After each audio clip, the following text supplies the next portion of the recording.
Welcome back everyone, this is Mondo All Day, back with another video. And in this video, I'll be doing an overview of Zatanna by Paul Dini, the trade paperback. As always, I'll be talking about a little bit of the story, the art, and of course if it's worth your purchase or not. Before we get started, make sure you hit the subscribe button to not support the channel, but to keep up to date and watch videos like this. So let's take a look at front of the book. The spine, the back, and I'll show you a full spread image of the art so you can see that, which trade paperback, so what you see is, well, what you get. Now let's take a look at what's inside.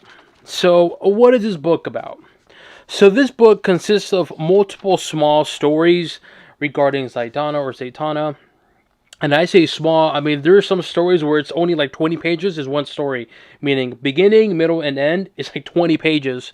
And you have a lot of small stories on here. So you have here a couple of stories regarding like 3 demons that are after her. We have another story regarding her cousin, Zach, and he gets possessed. Another one is going to be about a puppet that's stalking her. Another one's going to be about a new museum that has these ancient artifacts. I won't say too much because it's a really short story.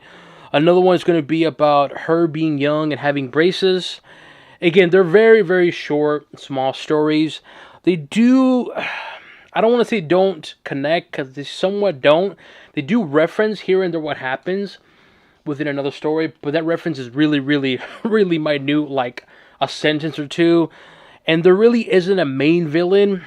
If there is, if I had to name like who is the main villain in this book, it's probably going to be Brother Knight, because he does appear throughout the book here and there. He's definitely in here for a good chunk because of a story that involves him, but he's not really the main villain because this whole book, as I mentioned, collects of different stories.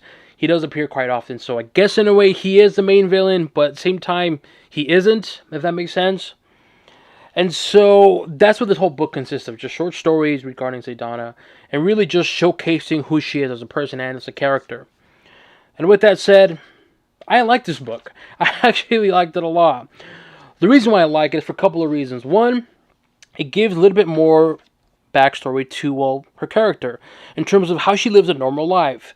And one of the things that it's going to sound weird, but bear with me, is the fact that she wants to, again, it's going to sound weird, but sleep. And what I mean by sleep is just get some rest. Because obviously she puts in the show. That's her business. But also she's a magician. But also she's dealing with all these magic. So she has to keep working 24/7. And there's times where she just needs some rest. And they reference that a lot. Again, it sounds weird because it's like, really, sleep? But in the context of the book, you really think about it. You're like, well, she does kind of have a point. I can see why she needs sleep. Because a lot of the times with a lot of these heroes, you see him, like, for instance, Batman. He's up all night for like 3 days straight, hasn't slept because he's investigating. But you never wonder, okay, when does he sleep? Sounds weird, I know, but in here, they actually showcase that. Like, you know what? She needs some rest. She's not a superhero that, can constantly be up all night for 5 days straight. No, she needs her sleep. There's times where she loses focus. She gets easily tricked and manipulated. And it gives her some vulnerability. And I like that about this book. Another aspect I like about it is just her interacting with other people. As I mentioned, she has her own business, which is basically being a magician. And so you see her interact with her co-workers, when something doesn't go right, and also try to be on time and be in one place at one night and then the next day at another place because, well, it's her business, all while trying to be a superhero and fight these demons. So seeing that aspect of her is really, really cool and unique.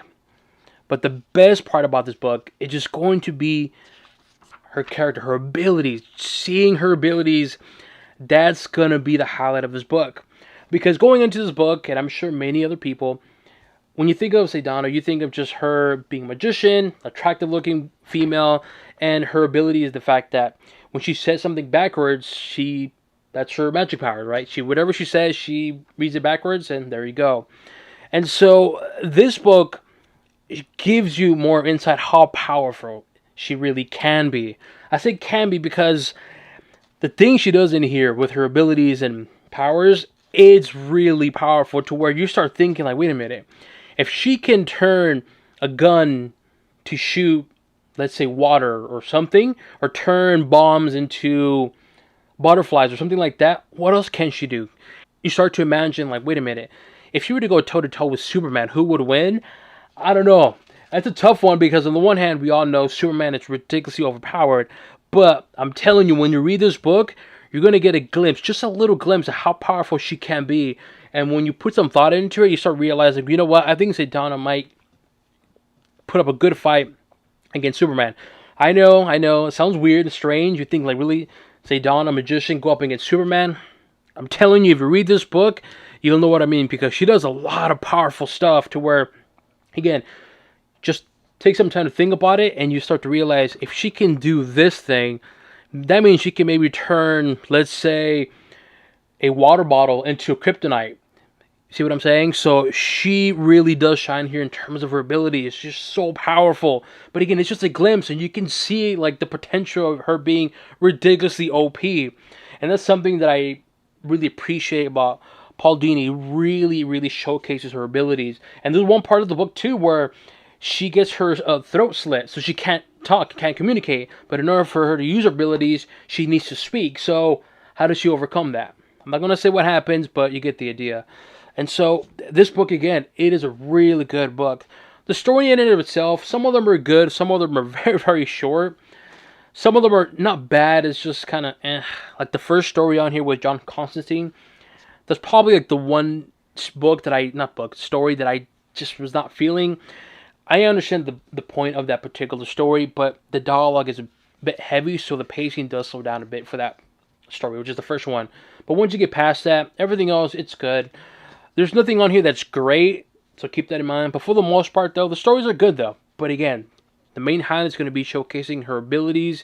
A little bit of her in terms of her personality, but her abilities, though, showcasing what she can really do. That, to me, is a standout, and kudos to Paul. He did a fantastic job with this particular book. Paper quality. It is glossy paper, which I like, so that's really good. Do you need to have prior knowledge? No, not really. The only prior knowledge you should have is probably just the character itself.